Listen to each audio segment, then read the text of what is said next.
How Dave's Ramsey is a threat to the global financial system. It's going to be a long one, my friends, so button up because we got a lot to talk about. All right, so I'm going to read you a section from this book right here, Southern Reconstruction by Philip Lee or Lay. And you'll see where this goes. So if you're like, get to the point, Josh, this ain't for you. Just leave right now. All right. America's Civil War also prompted a radical shift in U.S. monetary policy that fostered the adoption of a fiat currency and a dubious partnership between national banking and the financing of the federal government. To appreciate the change, it is necessary to explain banking theory, beginning with the gold standard. So you got to hang in this. This is so critically important. I'm just telling you, man, this is huge.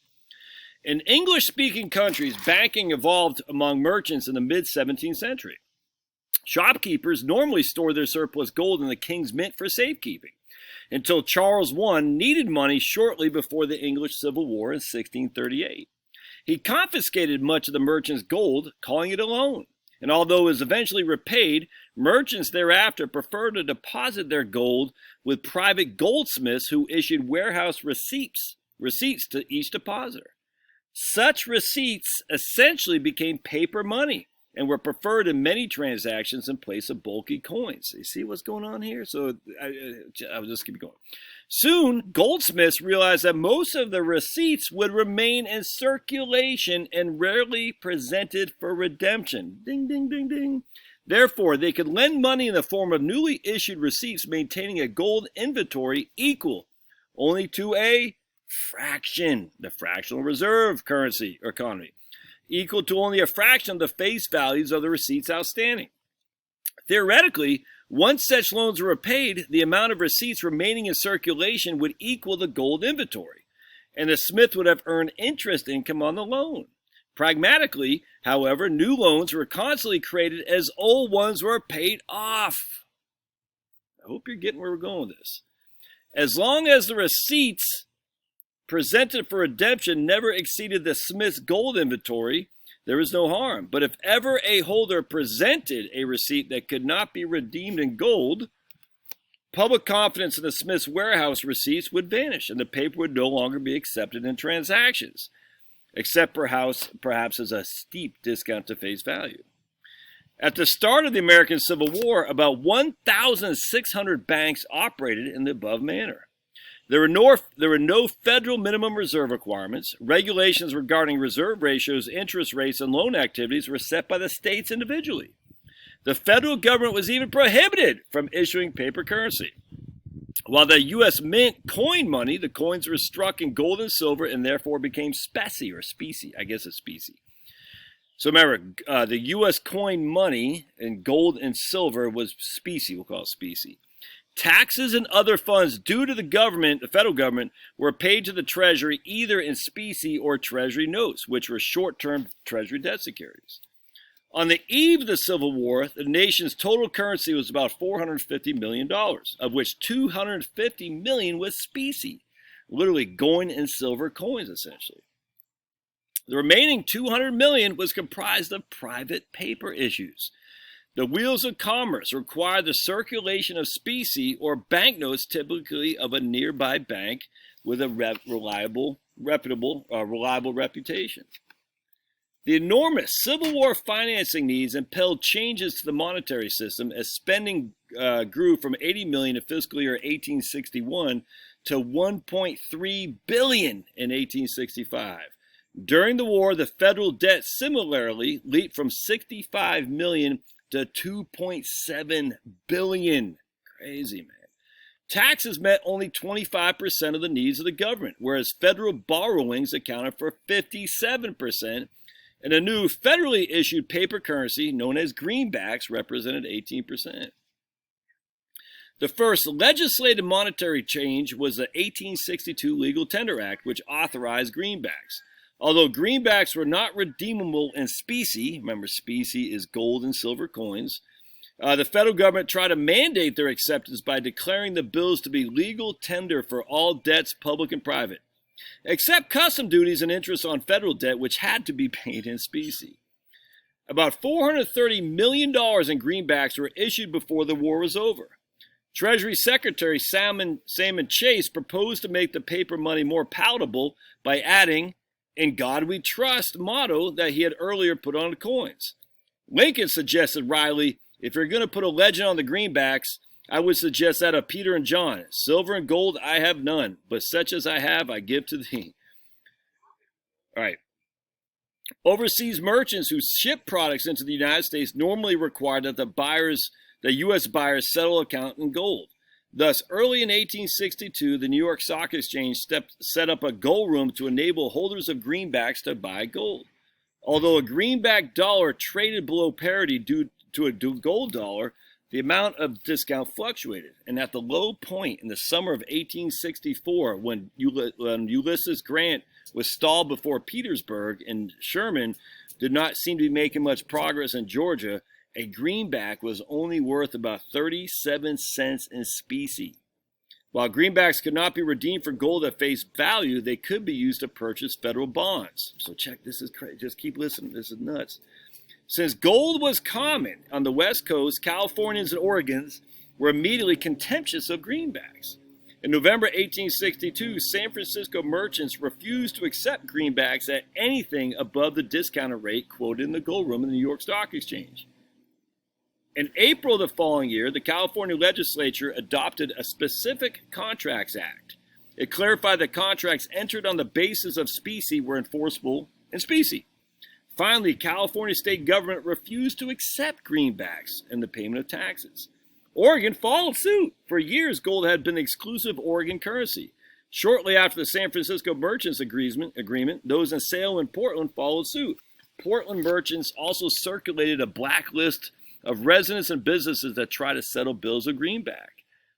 Finally, the state Supreme Court in Oregon ruled that it was unconstitutional to accept greenbacks for tax payments. However, from a national perspective, the greater unintended consequence of greenbacks stemmed from a combination of their discount value in relation to gold and their use in purchasing federal bonds at par value. The gold discount created an arbitrage opportunity in the U.S. bond market. All right, so I want to talk about something here, because this is nuts, man. There's so much freaking just gravy in this. But notice, I want to go back. So you see what's happening here with the monetary supply. The monetary supply is based on what? Hold on just a second. New loans were constantly created as old ones were paid off to give the goldsmiths in today's days, the modern bankers today, net interest income. New loans were constantly created as old ones are paid off. You see where I'm going with it? So let's go back to, I want to show you guys something. Hold on a second. All right, see this right here? This is the personal consumption expenditures, PCE, as a proportion of GDP, gross domestic product. So check this. This is going up to 2000 and, let's hold on a second. Change the dates. All right, so here's at the end of 2020, right there. All right, Q4 2020. So in 1959, 60% of GDP was in personal consumption. Back then, they didn't call it GDP; they called it GNP, Gross National Product. Gross National Product. I can't remember when they changed it to GDP. I think in the 80s. I can't remember. Anyway, and so what you see here is 60% of GDP was on personal consumption. Stayed like that all the way through the 1960s. It actually dropped to 58%. During the inflationary times, it stayed right there until 1981. So what caused the sudden increase, explosion in, I don't want to say GDP so much, because there was an explosion in GDP. From 1982 to 1999, we had a significant explosion in GDP because of personal consumption. Look at that. From 1981, Q3, where it bottomed out, to basically right there, 2009. GDP, personal consumption relative to GDP went from 60% to 68%. That doesn't seem like much, and that's not log. I mean, I guess we could make a log. Let's see if we can do that. 1 second. Make a log. There we go. What happened? Okay, 1 second. It even goes to April 2021. Look at that. 68% of GDP is based on consumer consumption, personal consumption. Let's try to make this log again. It disappeared on me last time. Let's see why. Why does it keep disappearing on me, man? Hold on a second. Anyway, the point being is what happened after 2009. And this goes back to Richard Kuh's Holy Grail macroeconomics. What is happening now? Personal consumption relative to GDP is going down. Now, it jumped up here. That's because of the fake money that the government is giving out to people who are not working. Look, that's not sustainable. But you see what's happening. Personal consumption is dropping as a percentage of GDP. Why is that happening? Because I think Dave Ramsey is convincing people. Remember, right here. Theoretically, once loans are right here. Therefore, goldsmiths could lend money in the form of newly issued receipts, maintaining a gold inventory equal only to a fraction of the face value receipts outstanding. Theoretically, once loans were repaid, the amount of receipts remaining in circulation, once there would be more loans being issued. Loan paid off, new loans. Loan paid off. What happens if more and more people say, I don't want to pay the loan. I don't want a new loan. I'm just going to pay it off. What happens to personal consumption? And then what happens to GDP? Look at this. You loosen the lending standards, people start consuming more. People start consuming more and GDP goes through the roof. Or PC, or personal consumption, goes through the roof. Look at that. We're talking about 70% of GDP is on personal consumption. So what happens if people start borrowing less? Spending less. All right, so check this out. Right here. This is from First Trust Advisors, Brian Westbury and the boys over at First Trust, which I like. It's a little bit optimistic for me, but that's all right. Real GDP grew at a 6.5% annual rate in Q2, lagging the consensus expected of 8.4%. The largest positive contribution to the real GDP was personal consumption. Interesting. So we have this fake consumption because of the stimulus bill and all that. I mean, it's not just Biden. It happened under Trump too. But it's fake. It's not persistent. We also have a society that's being bifurcated where some people are saying, I'm getting out of the debt machine. I'm not going to borrow anymore, which is exactly what happened to Japan because of Dave Ramsey's teachings. Now, again, I don't like Dave Ramsey's guidance on investing. I don't. But his guidance on paying off debt is freaking huge. It's well worth. What's up, buddy? Oh, there's a dead bumblebee. I need those pollinators, buddy. Anyway, so Dave Ramsey is saying get out of debt. What happens to GDP if you stop borrowing and spending? Look, the numbers are right there for all to see. Right there. I wonder what Japan is. Hold on a second. Well, I'll just do a different. Well, maybe do it on this. Here's Japan's GDP. 510 billions of yen, and right now we're at 540. And that's after a jump from so right here, up, down, up. It hasn't done. I wonder if I can do a log here. Will it let me? Let's see. Let's do log.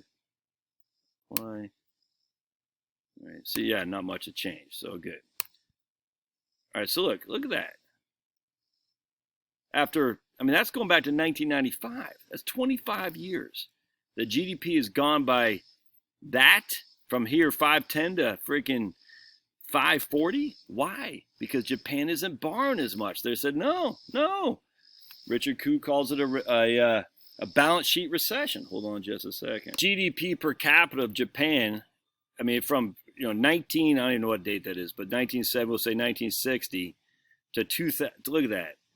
To 1995, it went from freaking, I don't know, whatever this number is, I'm not even sure, to freaking, 40, and now it's gone from 40 to 49 in the last 20 years.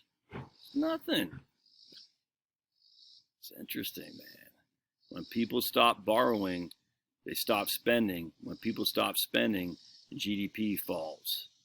Here, personal consumption, Japan, from 1994 to the end of 2020, I mean, that's just not that much. But that's, basically going, 30 years now.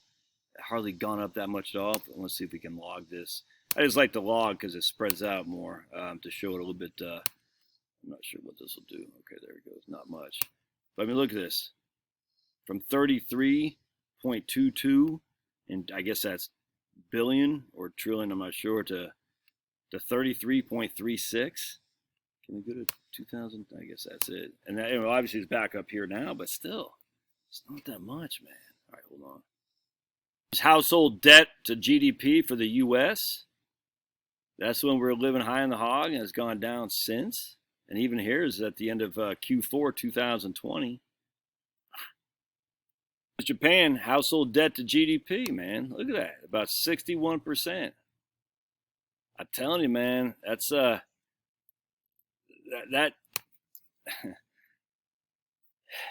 Dave Ramsey is going to kill the economic system. And when I say kill, there's still money to be made. It's going to be less what we have thought because people are saying, I'm getting out of debt. A lot of people say, that's bad. Well, if you're living only on debt as a way to grow your economy, that's not sustainable. At some point, the debt's got to be paid. Pay off your debts. Remove yourself from this fiscal nightmare that is all debt-based growth, man. I'm telling you right now. But technology, I get all that. I get it. 100%. I get it. Things have grown for sure because we're financing this with debt that cannot keep going forever. At some point, you got to pay it off. Now, the federal government can keep printing, I grant you. I mean, they don't have to pay off their debt. They never will. No government ever will. But I'm talking about you specifically. Follow Dave's advice, pay off your debt, and remove yourself from the global cabal of the financial system, man. The proof is right there for anyone who takes it. All right, love to your comments. We'll see you.